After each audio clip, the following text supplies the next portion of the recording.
Tiger Network. I'm Jeff Brightwell alongside Darren Schoenrock, and Coach coming off a road trip down at UCF. We were able to get a road win. You always like to win the series, but in this league this year, if you can get a win on the road, that's good.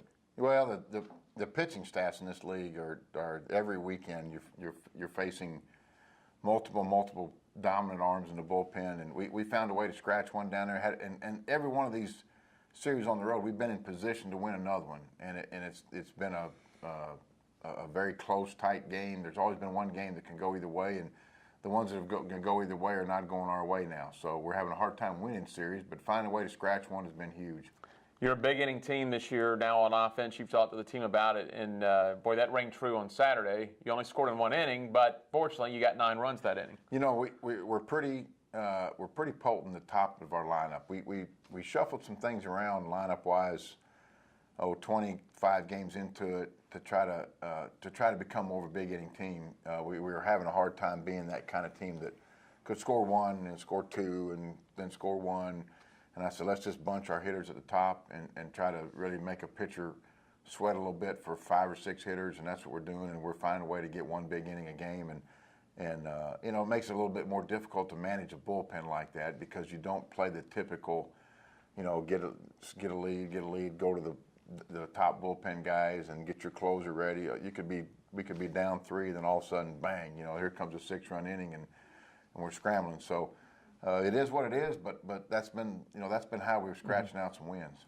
Coach Sunday had a chance to win that ball game. It was a close loss. Jonathan Bolin was outstanding on the mound, and then as well as they did on the mound against you guys, Jason Santana is about 3 feet away from grabbing a home run with 2 outs and putting you ahead and going to the bottom of the ninth. Yeah, I told the team at the end. I said, you know, that moment was neat to see Jason get a swing off against a.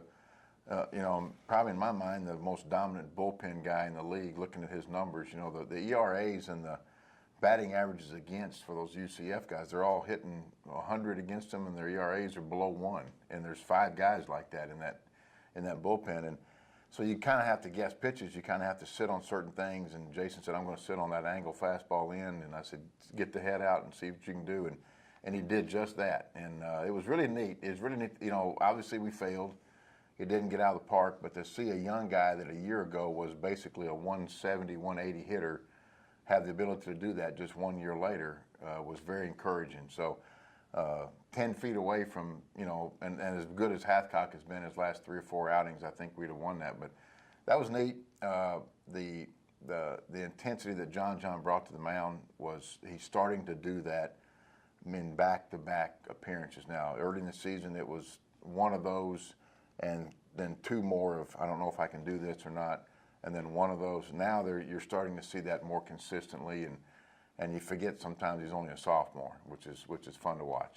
How's Jason holding up? Let's talk about him a little bit. He's started every game, but I believe 6 so far this season. We knew he'd have to kind of be an Iron Man, a lot like Philip Chapman was, I believe, in 2012, and catch a lot of games. Despite that, he's thrown out 17 runners this year. You know, he's throwing much better, and he's getting a lot of help from our pitching staff. That was a highlighted thing in the fall in every inter squad because it was a big time deficiency last year is our stolen base attempts against us.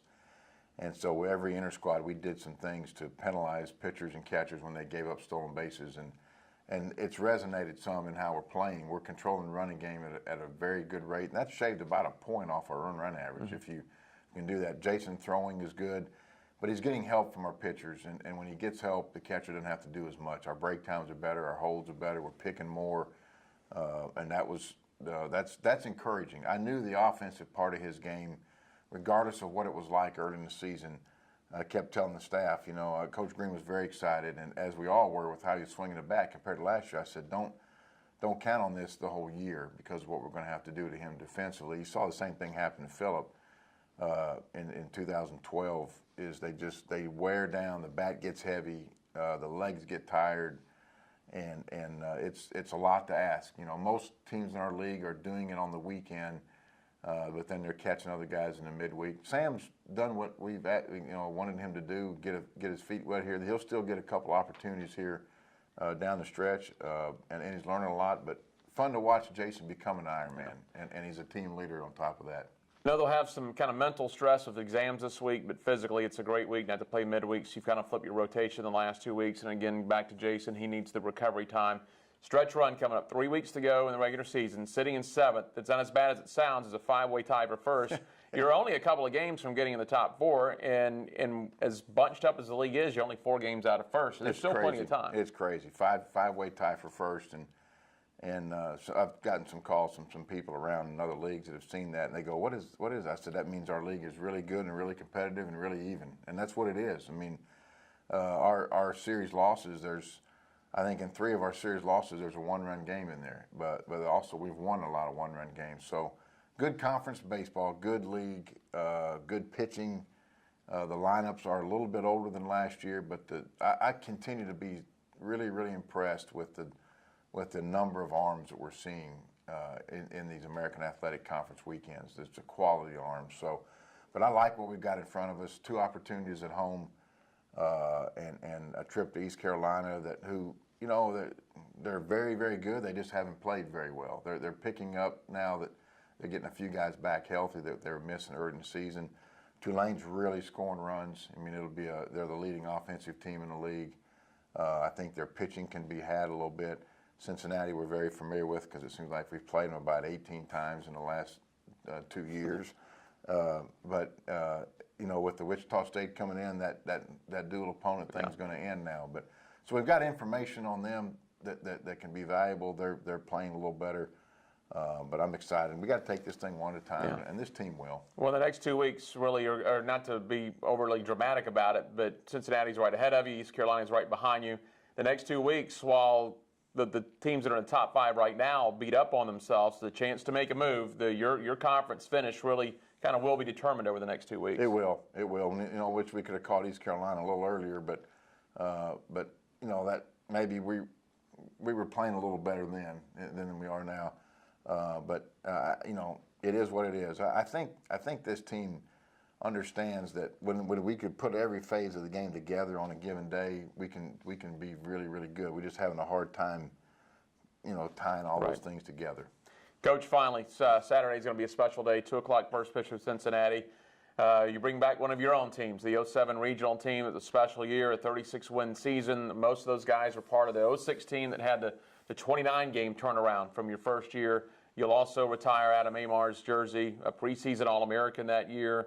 A great story. He was kind of a little, I don't want to call it a favor, but his high school coach, Frank Viola, called Dave Anderson, got him a tryout, a spot on the team, and he just, put his head down, went to work, and made himself into a pro baseball player. He didn't do much his freshman year. When I took the job, they said, "Here's this guy that played a little bit the second half of his freshman year. I don't know what you're going to, when I kind of met with administration, I said, well, I'm taking anybody that's got a pulse right now because I only had 14 guys on the roster July 15th. Right. So we pieced that thing together, and watching and as any change in the program, new life, new ways of doing things, new communication, new practice types. Adam seemed to really flourish in that. Whatever the change happened, it just all of a sudden just absolutely skyrocketed in what he was able to do. He got in with Jerry Zuli, my hitting coach. Then they developed a really good bond, and that was really neat to watch. Much like the bond that you saw Jacob Wilson have with Clay Green when Jacob had his great year. But that bond happened. Adam became a little different hitter. He learned a little bit more about the power that he had, and then to watch what unfolded the last 2 years of his career was remarkable. Coach, it'll be a fun time. I would imagine if everyone gets there at least 20 minutes prior to first pitch, they'll get to see that ceremony. I think that's going to be around 1:30 to 1:35. Okay. Because we're going to introduce the 2017 members that could come back, and then Adam will go last, and we'll do their jersey retirement there. Special group. I mean, it was almost like trying to find anybody that had interest in playing. I was knocking on the doors in the dorms and bringing guys out, and to watch it kind of unfold. And a lot of times you're bringing a lot of transfers. Chemistry mesh is key, and that's why teams don't do it every year, because you bring in a lot of junior college guys. It's hard to mesh. They meshed together and had something special, and I know they'll be anxious to get back together this weekend. All right, Coach. Sounds good. We'll see you this weekend. Thanks, Jeff. Head Coach Darren Schoenrock. I'm Jeff Brightwell with the Wolfchase Toyota Insider on the Memphis Tiger Network.